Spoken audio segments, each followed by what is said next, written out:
Donald Trump and Xi Jinping's refusal to take reporter questions at a press conference in China prompted former press aides to Republican and Democratic U.S. presidents to slam the White House for an embarrassing capitulation.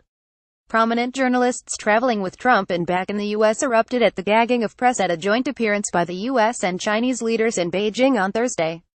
And they quickly won support from former White House media relations staff, two sets of professionals who are traditionally more used to acting as sparring partners in public, not allies. The Chinese try this every time. It's a test of will and principle. Letting them dictate press access is an embarrassing capitulation, Jay Carney, former press secretary to Barack Obama when he was president, posted on Twitter. Brad Dayspring, who arranged media facilities for George W. Bush as his deputy director of press advance, also criticized the White House's decision.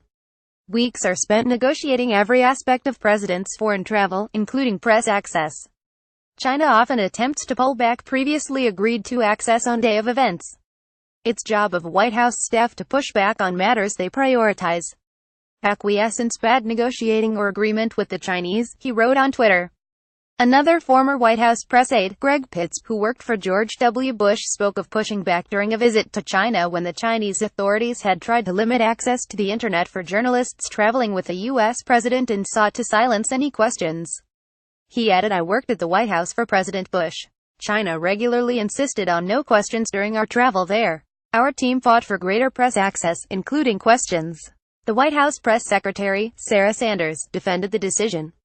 "It was at the Chinese insistence there were no questions today," she said. Meanwhile, several journalists pointed out that despite the outrage, the situation was not unprecedented. During a joint press appearance by Barack Obama and the then president of China, Hu Jintao, in Beijing in 2009, the men would not take questions from the press, instead issuing a short statement following hours of high-level bilateral negotiations on subjects as pivotal as climate change and trade.